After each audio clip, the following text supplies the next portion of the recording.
Shalom, shalom a todos os nossos amigos, internautas. Shalom para o Rabino Shai, sua esposa, Rabera Malka, também líderes presentes nessa sala, conhecida como Sinagoga Virtual Talmidei Torá. Sejam todos bem-vindos. Hoje são 6 de Elul, do ano 5786, 19 de agosto de 2026.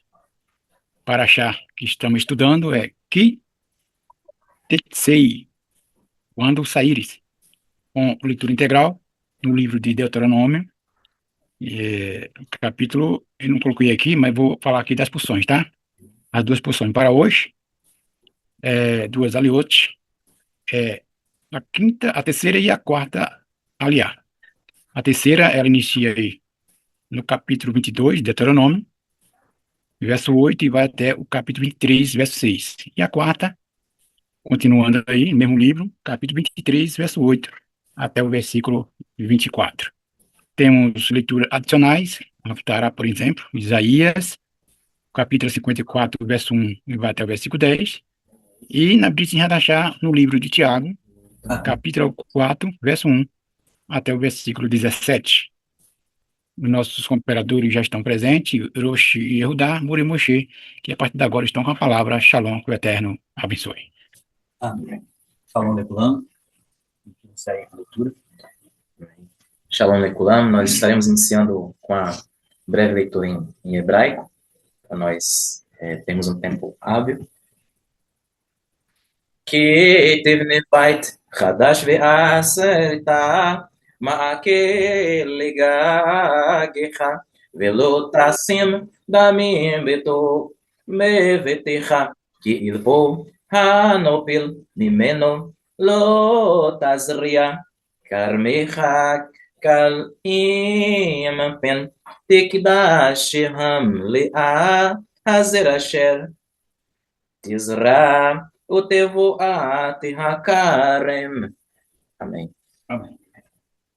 Quando edificares uma casa nova, faz um parapeito no teu telhado, para que não ponhas culpa de sangue em tua casa, quando alguém dali cair. Não semearás a tua vinha com diferentes espécies de semente, para que não se profane o produto com que haja a mais na semente, que semeares, e assim como no produto da vinha. Não lavrarás com boi e jumento juntamente. Não te vestirás com tecido misturados e linho juntamente.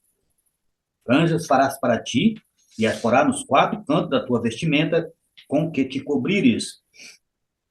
Quando tomar um homem a uma mulher, depois de coabitar com ela, o aborrecer, e lhe atribuir atos caluniosos, e divulgar contra ela uma má fama, e disser: a essa mulher tomei, cheguei-me a ela, porém não achei nela sinais da virgindade.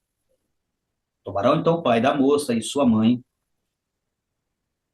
e apresentarão os sinais da virgindade na moça aos anciãos da cidade, à porta do tribunal.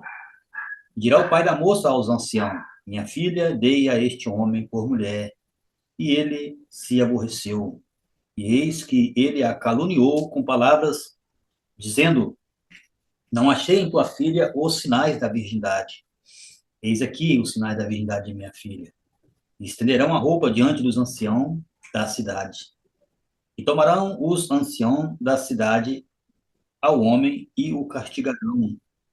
E o multarão em 100 ciclos de prata e os darão ao pai da moça, porque divulgou má fama contra uma virgem de Israel. E será por mulher. Não a poderá despedir por todos os seus dias. Porém, se isso for verdadeiro, que não se acharam na moça os sinais da virgindade, tirarão a moça até a porta da casa de seu pai e a apedrejarão na presença dos homens de sua cidade. E morrerá, pois cometeu um ato de vergonhoso em Israel, fornicando enquanto estava na casa de seu pai, e eliminarás o mal no meio de ti.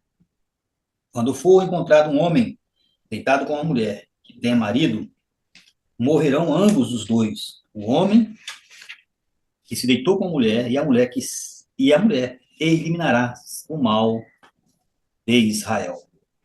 Quando houver uma moça virgem, desposada com algum homem, e um outro homem a achar na cidade e se deitar com ela, tirareis a ambos à porta da cidade e os apedrejareis e morrerão. A moça, porque estando na cidade, não gritou. E o único que afligiu a mulher de seu companheiro, eliminarás o mal no meio de ti. E se no campo achar o homem, a moça desposada, o homem a forçar e se deitar com ela, então morrerá somente o homem que se deitou com ela. Mas a moça não farás nada, a moça não tem pecado de morte, porque, como no caso do homem que se levanta contra o seu companheiro e o mata, assim também é este caso. Pois no campo a achou. A moça desposada gritou e não houve quem a salvasse. Quando achar um homem, a uma moça virgem que não foi desposada, pegar nela e se deitar com ela, e forem encontrados, então dará o homem que se deitou com ela ao pai da moça 50 ciclos de prata, e ela será por mulher, porquanto a afligiu, e não a poderá despir todos os seus dias. Despedir, né, todos os seus dias. Nenhum homem desposará a mulher de seu pai, nem aquele que for destinado a seu pai. Não entrará aquele que tem os testículos trilhados e aqueles cujo derrame de sêmen é deficiente na congregação do Eterno. Não entrará bastardo na congregação do Eterno, nem ainda a 10ª geração dele não entrará na congregação do Eterno. Não entrará nenhum amonita, nem moabita na congregação do Eterno. Os descendentes desses, nem na 10ª geração, entrarão na congregação do Eterno. Eternamente, pelo mau conselho que deram, e porque não receberam com pão e com água no caminho, quando saíste do Egito, e porque alugou contra Tibila, filho de Beor, de Petor, de Aram Naharaime, para te amaldiçoar. E não quis o Eterno teu Deus ouvir a Bila, e trocou o Eterno teu Deus a maldição por bênção para ti, porquanto o Eterno teu Deus te amou. Não procurarás sua paz nem seu bem em todos os dias, em todos os teus dias para sempre. Amém.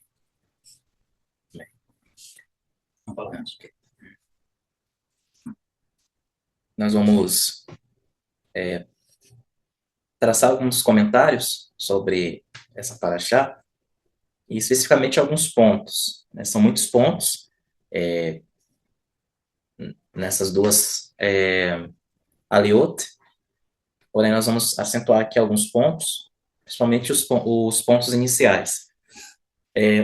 Lá no capítulo 22, versículo 8, nós vemos um dos mandamentos que estava vinculado à entrada da terra do filho de Israel, a terra da promessa, que era justamente o cuidado em trazer uma construção segura para evitar acidente, né? Aqui a gente vê a questão da importância, o dado, a questão de ser dada importância com relação à vida.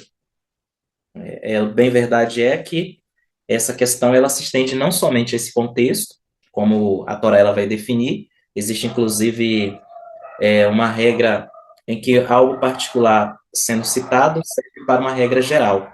Então, aqui é usado apenas como um exemplo que serve para outras questões também, como uma casa que fosse construída em Canaã, e essa casa tendo um eirado, nós vamos ver também o que serviria esse eirado, porque essa importância dada a esse local, né, e por que tinha que ter esse parapeito, como a Torá ela está colocando aqui, chamado de ma'akê, para que não ponhas a culpa de sangue na tua casa se alguém de algum modo cair dela. Ou seja, então era um local que seria muito frequentado, né? Seria a segundo pavimento de uma casa. Então a Torá ela vai começar definindo essa questão de segurança. É interessante que a partir disso muitas coisas podem ser derivadas. Como nós comentamos, aqui não seria apenas algo exclusivo com relação a essa edificação segura, mas todas as questões com relação à vida, se preocupando com a segurança daquela pessoa, daquela daquele indivíduo. Então, serve para todas as outras questões no nosso dia a dia.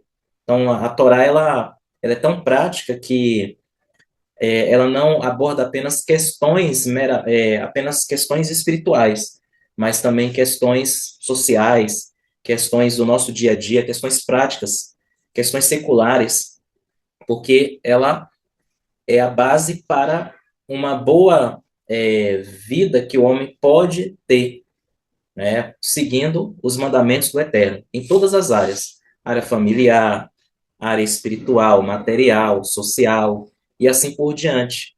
Então, a Torá, ela nos dá essa direção de questões que não são apenas espirituais em si, mas tem a ver com a nossa santidade, bem na verdade que é justamente um insight ou um ensaio daquilo que desfrutaremos no reino milenar, onde haverá um reino de justiça, de paz, de segurança, né? Ou seja, e esse tempo ele deve ser preparado hoje, ele deve ser feito hoje, não esperar apenas chegar nesse dia. Bem, na verdade que as profecias apontam por esse dia, para este dia, mas a Torá ela nos dá direções para que nós vivêssemos hoje como se nós já estivéssemos naquele período no mundo por vir, né? Ou seja, porque essa é a nossa característica, esse é o ideal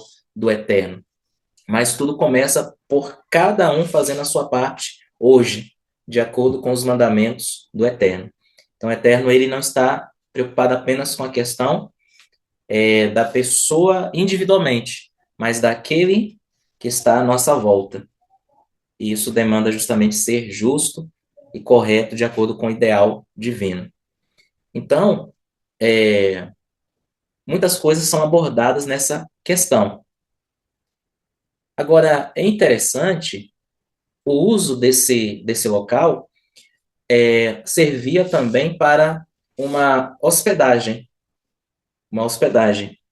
né? Na ocasião, por exemplo, quando Miriam está para dar à luz a Yeshua, a Brit Hadashah disse que não havia lugar na hospedaria, era justamente esse local alto, não era uma hospedagem, né, ou uma hospedaria grande, uma estalagem grande, né? Mas ali era justamente no local onde geralmente eles recebiam pessoas. Naquela ocasião, né, quando havia as peregrinações para as três festas principais, chamadas de Shelosh Raglaim, que seriam as festas das peregrinações, onde os filhos de Israel subiam a Jerusalém.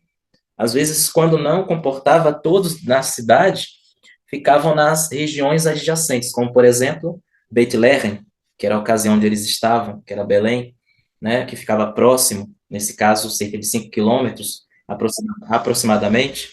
Então, eles fixavam, se instalavam ali, para ficar mais, porque o fluxo de gente dentro da cidade seria tão grande que as outras cidades acabavam também ficando superlotadas devido às cidades mais próximas a Jerusalém, né, justamente por causa dessa questão de não comportar todos ali, de uma maneira como hospedando-se.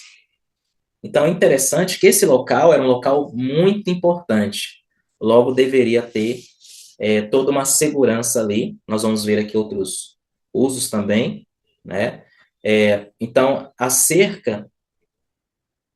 essa cerca, segundo o Midrash, essa casa seria um telhado plano, uma varanda que seriam usadas.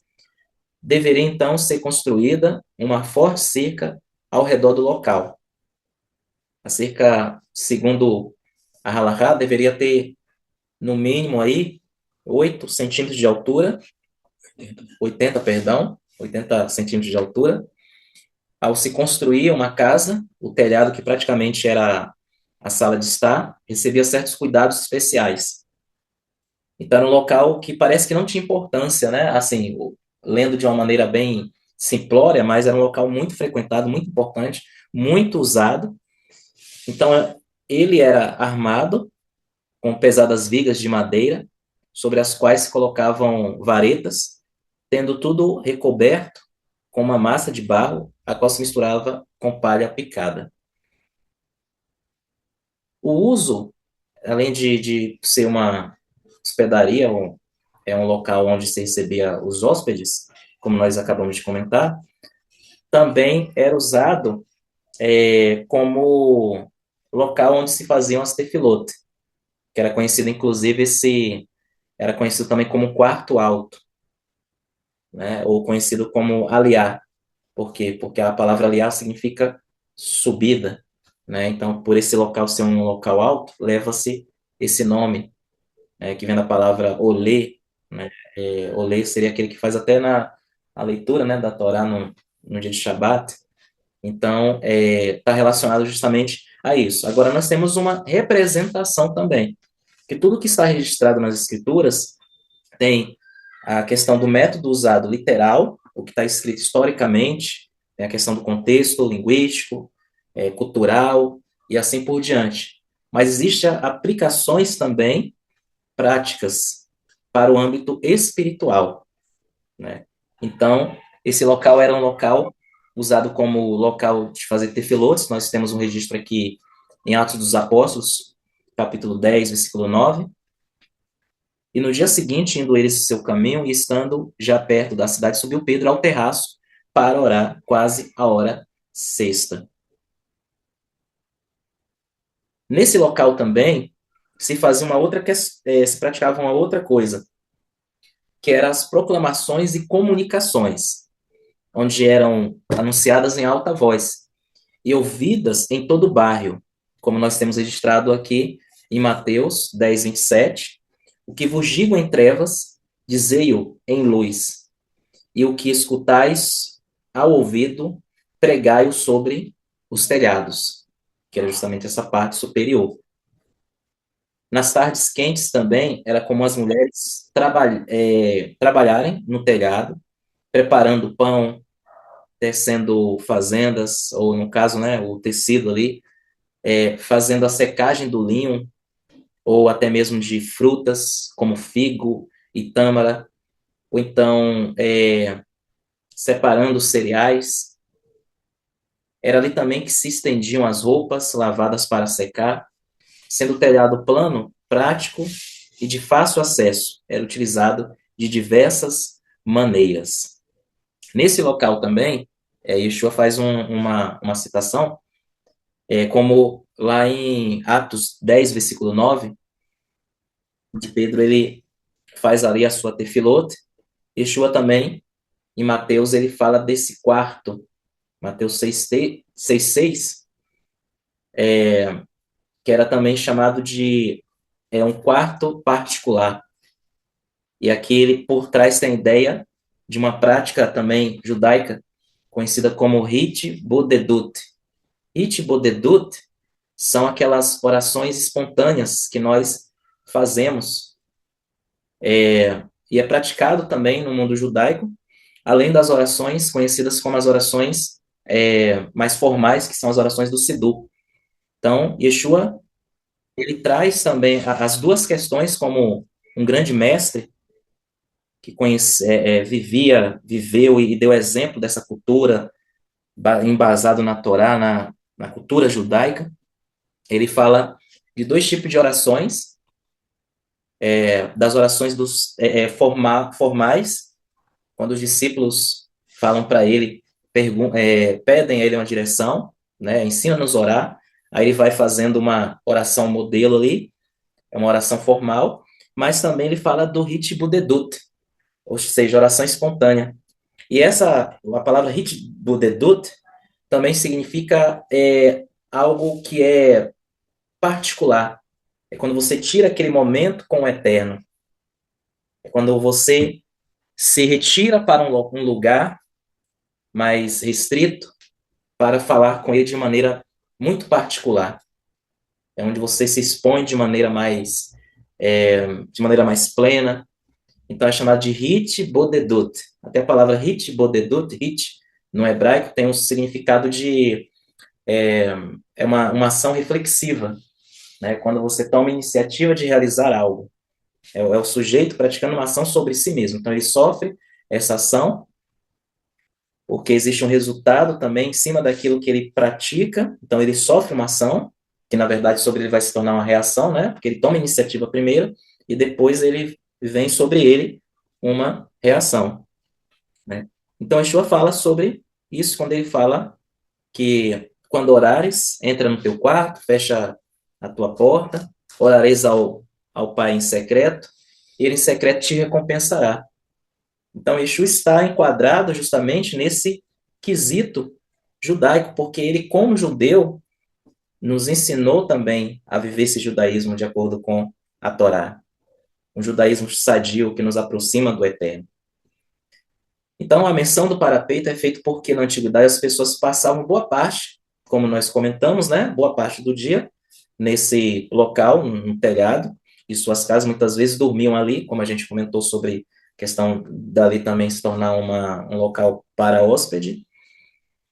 E nós temos uma aplicação, o método Pichat é esse literal, contexto histórico, cultural, o que está escrito literalmente. Essa é a primeira camada da interpretação judaica, da hermenêutica judaica, mas nós temos também a chamada remes, que é aquela aplicação no outro nível, mas como se fosse uma continuidade, não contradizendo o que está escrito literalmente. Mas qual é a lição que nós extraímos além da questão literal? No judaísmo, esse regulamento foi estendido para o conceito que nós devemos construir uma parede pessoal em torno de nós mesmos para garantir que nós não caiamos em pecado. Ou seja, a questão do limite estabelecido. Desde o princípio, o Eterno determinou limite para o homem. Lá no Éden, ele estabeleceu limite, que ele não poderia comer de determinado fruto, o fruto do conhecimento do bem e do mal, e era uma instrução, uma Torá dada para ele, né? Então, só que depois que o homem ultrapassou esse limite, é como alguém que ultrapassa o limite do parapeito colocado nesse local elevado. E o que é esse parapeito para nós? Essa cerca, ela é chamada de ma'aquê. Não é por acaso que essa expressão ma'aquê, como está aqui na tela, destacada em vermelho, ela tem uma equivalência numérica. Quando a gente faz o cálculo numérico, até o último número, que é chamado de Mispar Katan, que é o totalmente reduzido, nós temos a equivalência numérica de 8, que está relacionada à equivalência numérica da Torá. Então, existe uma ligação com o Marraquê, com a palavra Torá, que também vai dar número 8, ou seja, o resultado totalmente reduzido. E da mesma forma, Yeshua, né, que deu exemplo de prática da Torá para nós também. Quando a gente pega também a expressão karat, brit, essa expressão aqui em tela, a palavra karat significa fazer, literalmente significa cortar, né? E a palavra brit, ou no hebraico bíblico, berit, significa então cortar a aliança no sentido de inaugurar uma aliança, que também vai dar a mesma equivalência numérica de ma'aquê, a mesma equivalência numérica de Torá e a mesma equivalência numérica de Yeshua. Ou seja, não é por acaso, porque todos esses, quando uma palavra tem a mesma equivalência numérica, há uma ligação entre essas duas ou mais palavras. Elas se tornam muito bem conectadas, trazendo uma harmonia perfeita entre elas. Então, nós fizemos uma aliança com a Torá por meio de Yeshua, porque esse foi o propósito da sua manifestação, da sua morte, nos aproximar do eterno, para que nós não venhamos transgredir mais a Torá, uma vez que pecado é transgressão da Torá.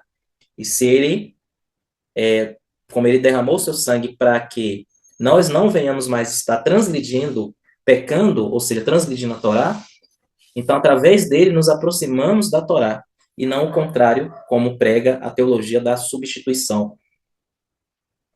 Então, quais eram os propósitos da cerca? Bem prático, era justamente proteger da segurança. Qual é o propósito da Torá? É nos proteger de tudo aquilo que nos afasta do eterno, tudo aquilo que nos prejudica. Então, quem estava ali teria tranquilidade para realizar suas tarefas. Esse é o intuito da Torá, nos dar segurança, mesmo em meio aos problemas do dia a dia, os desafios do dia a dia que nós podemos enfrentar. Mas quando nós estamos aliançados com o eterno, nós nos mantemos tranquilos, nós nos mantemos em paz, nós nos mantemos, nós nos sentimos seguros, porque nós temos certeza que o eterno está conosco. Evitar um acidente, né? Sempre que o filho de Israel desobedecia a Torá, ele se acidentava em seus pecados, exílio, diáspora, né? Acontecia morte, e assim por diante. Evitar a culpa na casa, limitar, nenhuma pessoa em sã consciência ultrapassaria os limites da cerca em um terraço. A Torá impõe limites para o nosso próprio bem. Ela limita até onde podemos ir. Ou seja, guia os nossos passos, né? Então, é muito importante nós nos atentarmos para essa cerca que é a Torá em nossas vidas. No versículo 9, ele também fala acerca, usando até a palavra lo, não, semearás a tua vinha com diferentes espécies de semente, para que não se degenere o fruto da semente que semeares, e a novidade da vinha. Essa proibição aplica-se principalmente à terra de Israel, no entanto, a halahá judaica afirma que é aplicável às outras terras. Aqui nós temos Levítico também, não semeia sua vinha com mais de um tipo de semente. Anteriormente, em Levítico 19, tínhamos uma lei semelhante onde éramos avisados para não semear duas sementes em um campo. A razão dada é que as sementes podem se misturar e produzir uma nova espécie que não é adequada para o consumo humano, porque é algo que vai contra a maneira como Deus criou a terra, onde sempre foi dito leminerro, leminerro de acordo com a sua espécie. E aqui nós temos até uma aplicação também importante, que no nível simples, temos o nível simples e o nível pichat, onde semente fala justamente de pessoas. Então, no nível Remes, podemos comparar a vinha com Israel. Por exemplo, Isaías 5:7, porque a vinha do Eterno, dos exércitos, é a casa de Israel. E os filhos de Judá são a planta das suas delícias, e esperou que exercesse juízo, e eis aqui opressão.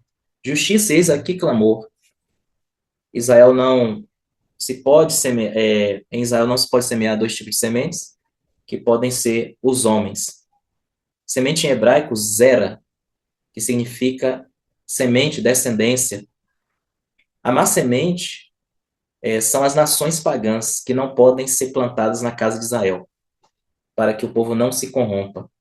Um israelita não tem o direito de se casar com pessoas de outros povos que não se convertam à fé israelita. A assimilação, eventualmente, destruirá o povo santo. A má semente pode ser um ensinamento de origem maligna. Não podemos misturar paganismo com a cultura das escrituras, para que Israel não sofra nenhum dano. Então, essa é a aplicação que eu gostaria de estar fazendo em nossas vidas. Eu quero retornar a palavra para o Rosh Hildá, agradeço. Tão bom. Obrigado. Shalom Leclan. Vamos dar sequência aqui, no capítulo 23, no verso 8. Não abominarás o Edomita, porque é teu irmão, nem abominarás o egípcio, porque peregrino foste em sua terra. Os filhos que nascerem na terceira geração poderão entrar na congregação do Eterno. Quando acamparem contra os teus inimigos, guardar-te-á de toda coisa má. Se houver entre vós um homem que não estiver puro por causa do derramamento de sêmen de noite, sairá para fora do acampamento, não entrará em nenhum acampamento. Porém, quando a tarde começar a declinar, banhar-se-á em água e depois do pôr do sol entrará no acampamento. E um lugar terá para ti fora do acampamento, e ali sairás fora entre os objetos do teu uso. Quando te abaixares lá fora, com ela cavarás e voltares a cobrir o que defecaste. Porque o eterno teu Deus anda no meio do teu acampamento para te salvar, para entregar a ti os teus inimigos diante de ti, pelo que o teu acampamento será santo, para que o Eterno não veja em ti coisa indecente e se aparte de ti. Não entregarás ao Senhor, ao seu senhor, o escravo que, tendo fugido dele, se acolher a ti. Contigo ficará no meio de ti, no lugar que escolher, em alguma das tuas cidades, na que lhe agradar. Não os enganarás. Então, nós vimos aqui, para aqui no verso 17, nós vimos algumas das proibições, né, descritas aqui nessa aliar. E ela inicia falando para não desprezar o edomita. Então, este povo é descendentes de Esav e, portanto, parente próximo de Israel, né? E esse versículo está aqui no verso 7, a seguir, ele ensina que os Bnei Israel, os filhos de Israel, não devia rejeitar os edomitas, pois eram parentes. Eram descendentes de Esav, irmão de Jacó, né? Nem os egípcios, pois os israelitas moraram como estrangeiros no Egito, né?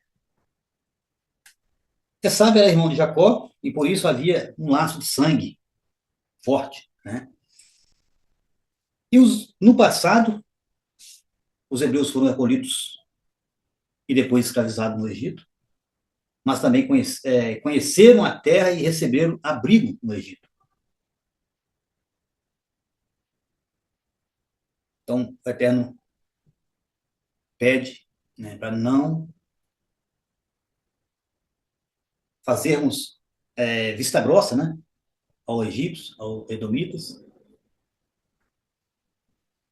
Essa, aliás, fala que quando acontecer também algum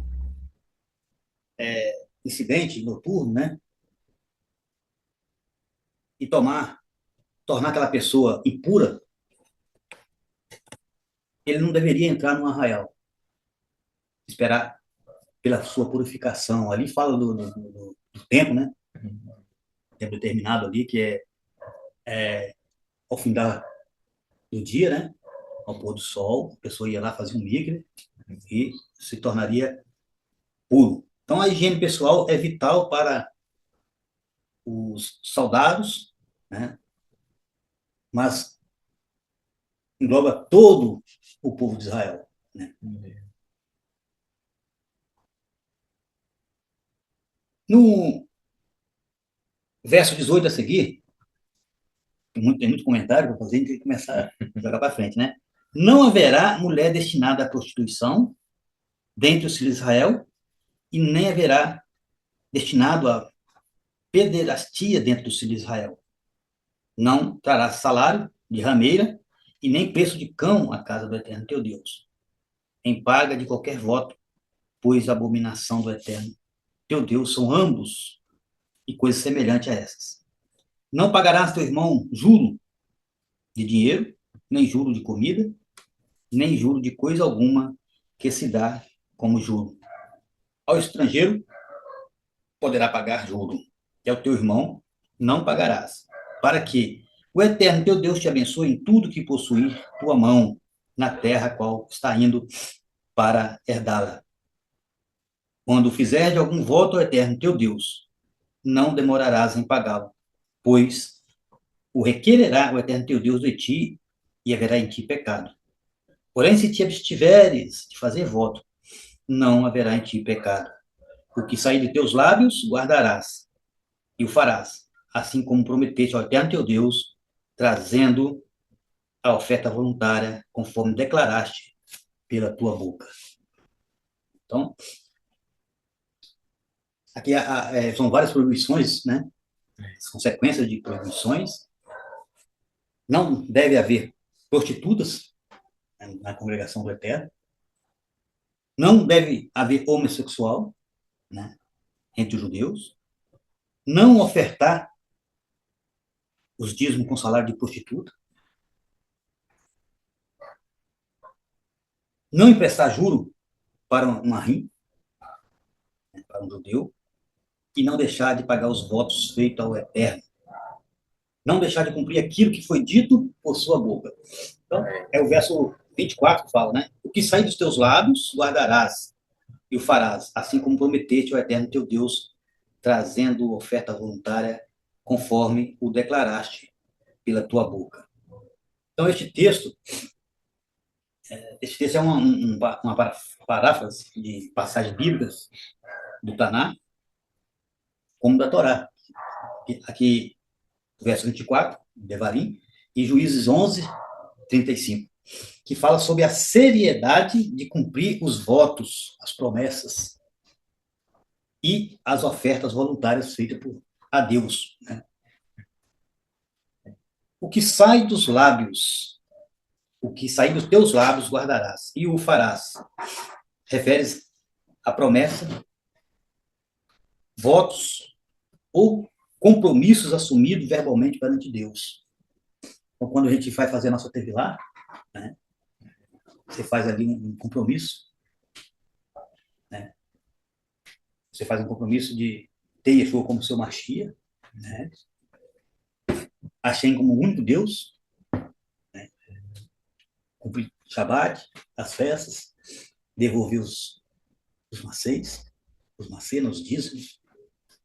Então, você faz uma oferta que fala assim, o que sair dos teus lábios guardarás e o farás. Né? A Torá orienta que o ser humano deve cumprir rigorosamente aquilo que prometeu sem negligência.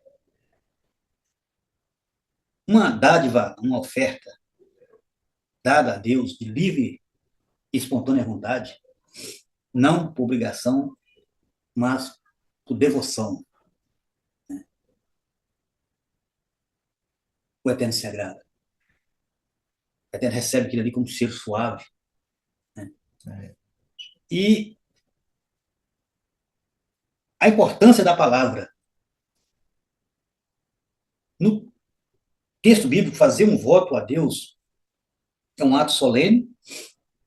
O que é dito cria uma responsabilidade espiritual. E a orientação nossa é não tardar em cumprir os nossos votos. Né? Eclesiastes capítulo 5, verso 4 e 5, reforça que se fizermos um voto a Deus, não demores em cumpri-lo, pois ele não se agrada de tolos. Aí, um irmão pergunta, Roxa, Deus me perdoará por ter quebrado um voto que fiz a ele? Uma vez, estava em Campinas, como fazer um abate, e um Ahim chegou para a liderança que estava lá, né, Roxa Naquino, Roxa Yornan, Levi e outros, né? Tinha um Betidinho ali também, né? E ele falou, chorando, né? Que tinha feito um voto, nunca mais comeria carne. E nós tínhamos acabado de fazer um abate e o churrasco estava rolando, né? Aí o que aconteceu?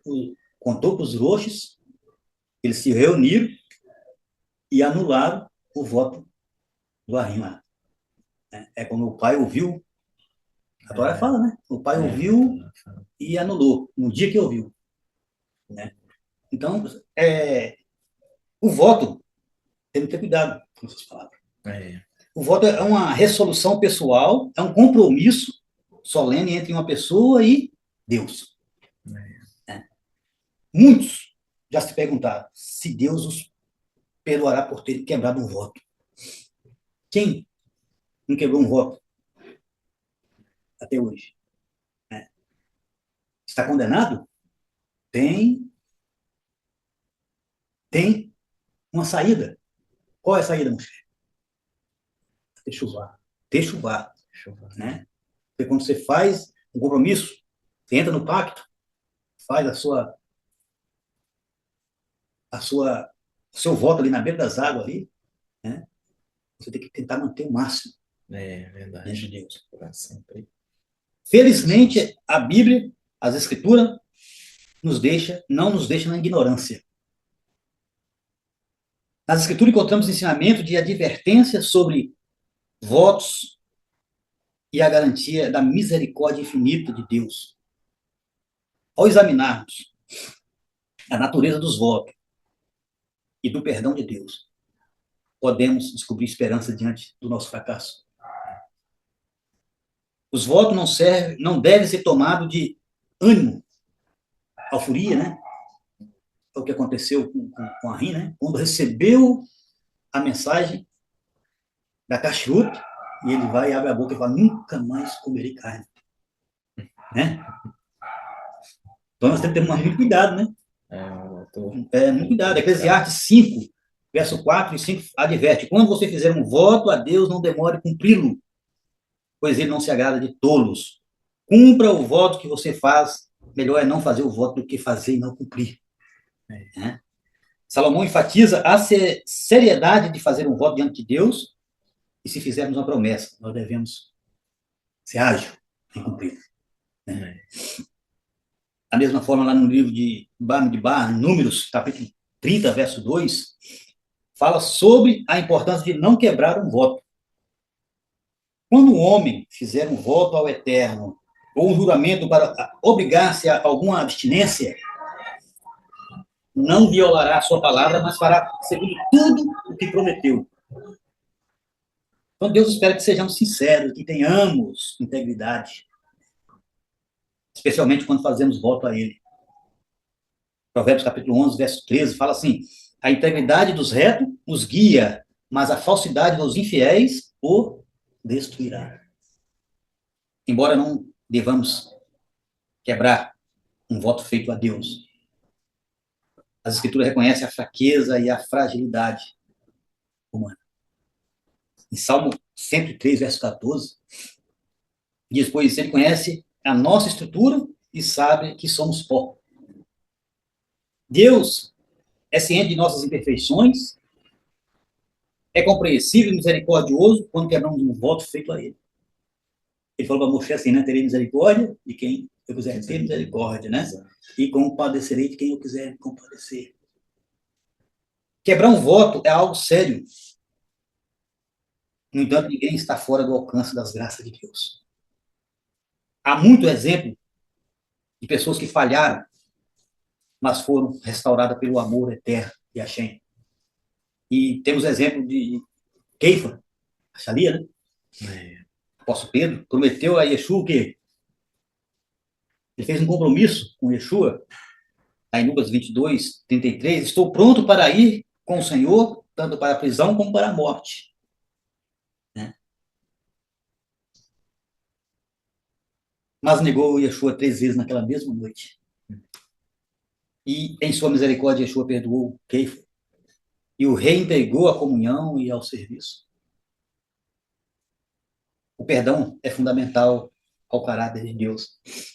1 João, capítulo 1, verso 9. Ele escreve, se confessarmos, aí vem a Techuvá, né? Se confessarmos nosso pecado, ele é fiel e justo para nos perdoar os pecados e nos purificar de toda a injustiça. Em Yeshua HaMashiach, né? É aquilo que o Morê colocou. Está tudo conectado. Para peito, né? Marquê. O que mais?